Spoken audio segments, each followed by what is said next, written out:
আজ আমি তোমাদের দেখাবো একদম দেশি স্টাইলে চিকেন কারি রেসিপি।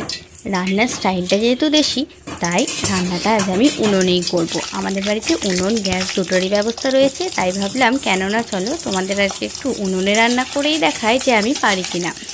প্রথমেই কড়াইয়ের মধ্যে দিয়ে দিলাম বেশ খানিকটা সরষের তেল, তারপর মোটা মোটা করে কাটা আলুগুলোকে একদম লালচে করে ভেজে নেব। খুব বেশি লালচে করলে আবার আলুগুলো ভেঙে যেতে পারে সিদ্ধর সময়। এবার ওই তেলেই দিয়ে দেবো তেজপাতা ফোড়ন, আর তারপর ওই তেলে আমি দিয়ে দিলাম পেঁয়াজ রসুন বাটা। এখানে পেঁয়াজ রসুন দুটোই একসঙ্গে বাটা রয়েছে। আমার মনে হয় পেঁয়াজ রসুন যদি আমরা বাটা ব্যবহার করি তাহলে চিকেন কারির গ্রেভিটা আরও বেশি ভালো হয়, মাখো মাখো হয়। এরপর পেঁয়াজ রসুনটাকে একদম খুব ভালোভাবে ভেজে নিতে হবে। পেঁয়াজ রসুনটা ভালোভাবে ভাজা হওয়ার আগেই যদি আমরা অন্য মশলা দিয়ে দিই তাহলে কিন্তু পেঁয়াজ রসুনের গন্ধ রান্নাটাকে একদম ভাজে বানিয়ে দেবে। তাই পেঁয়াজ রসুনটা ভালোভাবে যখন ভাজা হয়ে গেল তখন আমি এর মধ্যে দিয়ে দিলাম টমেটো কুচি, আর তারপর টমেটোটাকেও ভালোভাবে নেড়ে দেবো। টমেটোর পরিমাণটা আর একটু বেশি হলে ভালো হতো।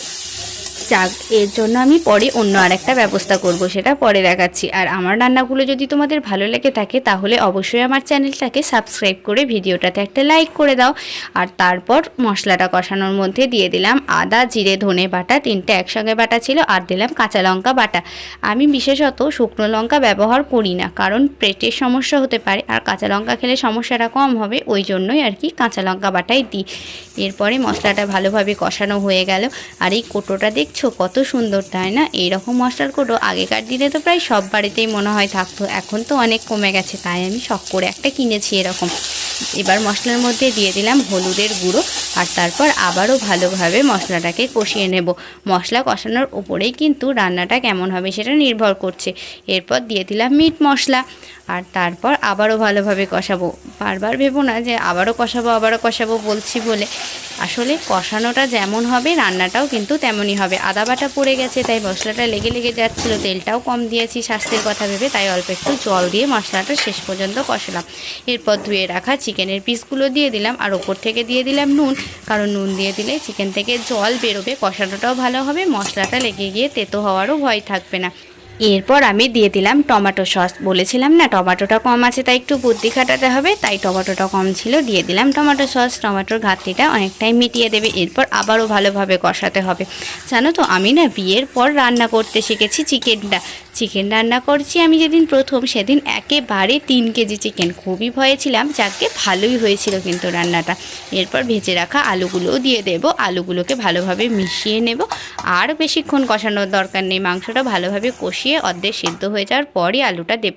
আর তারপর তেল ছেড়ে গেছে দেখলে। আর এরপর দিয়ে দেব পরিমাণ মতো জল, একটু ঝোল হবে, তাই জলটা সেই পরিমাণ মতো বুঝেই দেব।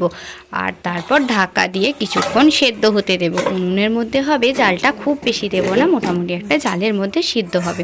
আর এখন একদম মাংসটা সিদ্ধ হয়ে গেছে মনে হয়, তাই ঢাকাটা খুলে একটু দেখে নেব।